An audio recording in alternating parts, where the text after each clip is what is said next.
Monsieur le directeur de cabinet du ministère des Finances, Dr Jafar Madi, ancien ministre et chercheur à l'Université des Comores,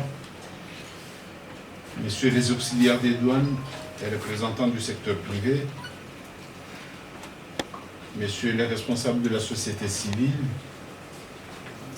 Mesdames et Messieurs les agents des douanes et de la JID, honorable assistance. Assalamu alaikum wa rahmatullahi ta'ala wa barakatuh. Je suis heureux au terme des travaux de l'atelier national sur la lutte contre la corruption de me joindre à vous pour exprimer l'intérêt majeur que porte le gouvernement comorien à la tenue de cet atelier sur son sol. Un atelier consacré à la lutte contre la corruption en milieu douanier et fiscal. Tout d'abord, et on ne le dira jamais assez, la corruption est le premier obstacle majeur qui se dresse devant notre trajectoire et qui empêche le décollage économique de notre continent. Je sais qu'elle n'est pas l'apanage des pays africains comme certains, à travers des insinuations, s'évertuent de l'affirmer. La corruption frappe l'hémisphère nord comme le sud, les pays riches et pauvres, bien que les conséquences ne soient pas identiques d'une victime à l'autre. En ce qui nous concerne, notre organisation continentale doit se réveiller pour prendre des mesures appropriées pour mieux lutter contre ce fléau planétaire et systémique qu'est la corruption. Nos pays doivent se mobiliser, prendre des initiatives courageuses pour un sursaut continental, un changement profond des mentalités, afin de venir à bout de cette catastrophe plus mortelle que les bombes. La corruption crée des inégalités injustifiables, car non fondées, plonge les pays dans l'instabilité et la fracture sociale, fragilise nos économies et nous éloigne, hélas, des investissements nécessaires à un décollage économique. La corruption affecte négativement l'impact des investissements une fois réalisés en dehors du cadre normatif défini par le fait de la corruption. Elle cause ainsi des pertes considérables, aussi bien humaines que matérielles. Selon des estimations rendues publiques par un rapport de la Banque mondiale, les individus et les entreprises versent plus de 1500 milliards de dollars de pots de vin par an, soit près de 2% du PIB mondial et 10 fois plus que le montant total de l'aide publique au développement. Du fait de la corruption, les vaccins et autres médicaments contrefaits causent de nos jours plus de décès que le sida. J'espère pouvoir compter sur les résultats de vos travaux, sur des recommandations claires et pratiques, coordonnées et complémentaires les unes des autres, mais aussi sur des engagements fermes à l'échelle du continent pour couper la route à ce fléau de la corruption. J'espère également que les résultats de vos travaux inspireront les dirigeants que nous sommes et contribueront à promouvoir les valeurs d'intégrité, de rigueur et de probité dans nos administrations. Pour ce qui est de mon pays, l'état de droit prôné par le chef de l'État, son Excellence Azali Assoumani, exige plus qu'un discours ou des fanfares. Notre stratégie ne se résume pas à la seule existence d'une structure de propagande sensationniste. Notre stratégie ne se focalise pas sur la signature d'un décret ou sur l'approbation d'un projet de loi. Notre stratégie n'est ni une théorie, ni une fin en soi. Elle est un engagement et une conviction. Elle est un mode de vie que nous souhaiterions laisser en héritage. Elle doit permettre plus de pragmatisme à travers nécessairement des actions concrètes de prévention et de sanction à l'encontre de ceux qui se seront rendus coupables de faits de corruption et reconnus comme tels. C'est ce que nous tentons de faire isolement, certes, et je pardonne au passage tous ceux qui nous ont mal compris jusque-là, et je les invite humblement à examiner les résultats enregistrés, car ils ne font l'ombre d'aucun doute. Une augmentation significative des recettes intérieures, fiscales et non fiscales, de l'ordre de 35%, une maîtrise de la dépense publique jamais enregistrée par le passé, une orientation stratégique de l'investissement qui tient compte des préoccupations réelles de nos concitoyens dont les besoins s'expriment en termes de routes, d'hôpitaux, de ports, d'aéroports et surtout d'électricité. Bref, des chantiers réalisés pour la plupart sur fonds propres, c'est-à-dire à partir de l'argent du contribuable comorien, collecté avec soin et transparence et utilisé à bon escient. Je suis heureux de vous annoncer ici et solennellement que depuis l'accession de son Excellence, M. Azali Assoumani à la magistrature suprême, le pays a renoué avec l'investissement sur fonds propres.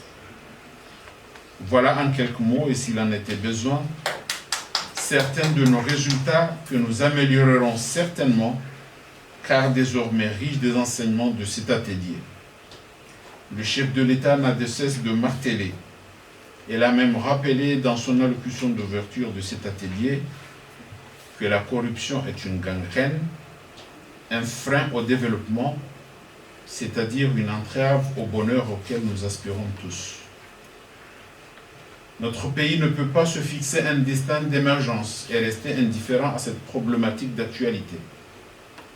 C'est un devoir pour nous, comme pour chaque pays africain, de souscrire à la mise en œuvre des recommandations de cet atelier. J'appelle donc solennellement mes homologues africains à s'engager résolument dans cette voie pour accompagner les réflexions pertinentes qui en sont issues, afin d'adopter une législation commune africaine de dénonciation et de répression de la corruption, notamment en permettant aux citoyens d'un pays donné de partager des informations par le biais de nouvelles technologies pour lancer des alertes en toute sécurité et discrétion lorsque la situation l'exige. Voilà une contribution au combat qui, faute de pouvoir s'élargir à l'échelle mondiale, doit au moins cerner les frontières de notre chère et belle Afrique si nous voulons lui garantir la réussite qu'elle s'est fixée à travers son agenda 2030 et 2063. Mesdames et messieurs, la transparence dans la gouvernance est la colonne vertébrale de l'efficacité. L'obligation de résultat exige rigueur, loyauté et sens élevé de la chose publique. Nul n'a le droit de s'approprier les biens de l'État à des fins personnelles. Nul n'a le droit de disposer des brins de pouvoir pour assouvir ses propres besoins. Nous devons être irréprochables pour mériter la confiance de nos concitoyens, mais aussi celle de nos partenaires au développement qui tourneraient le dos à nos pays si la corruption était banalisée et tolérée.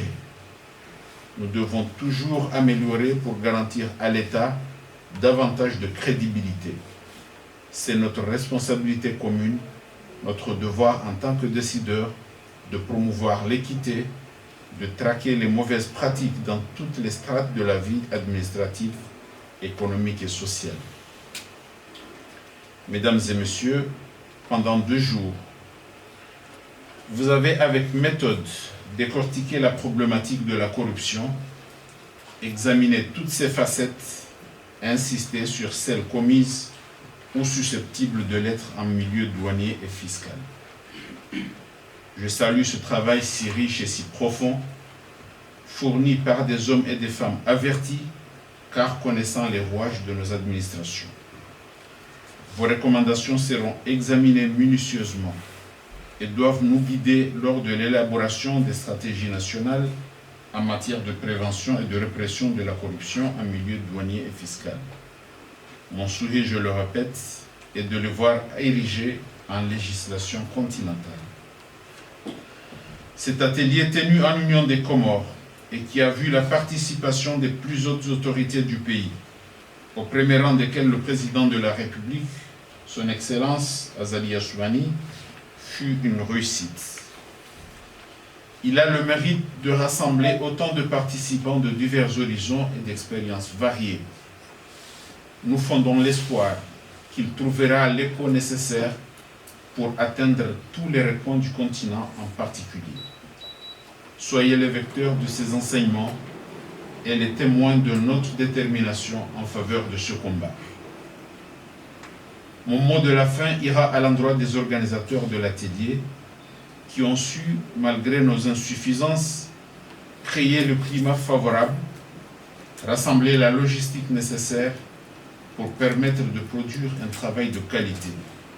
Trouver en ces quelques mots l'expression de notre gratitude. Je remercie en particulier, et permettez-moi cette parenthèse, le président du sous-comité des directeurs généraux des douanes de l'Union africaine, le DG des douanes comoriennes et Axis, M. Seuf Kamalidini, pour cette initiative heureuse.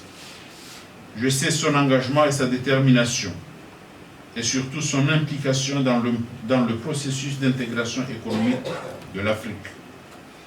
Son goût de résultat et de travail bien fait.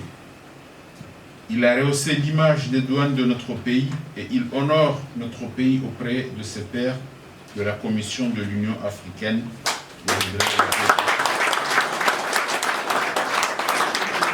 Il trouve en ces mots toute ma reconnaissance. Je remercie le directeur général de l'Administration générale des impôts et des domaines pour son engagement en faveur de ce combat et surtout sa collaboration dans l'organisation de cet atelier.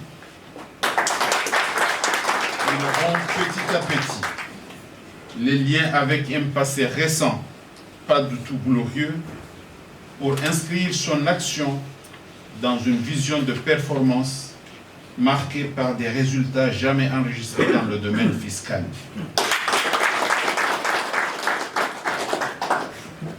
Je voudrais saisir cette opportunité pour lui dire mon admiration, autant pour moi, et l'inviter à poursuivre le chantier des réformes que lui et son équipe ont entrepris.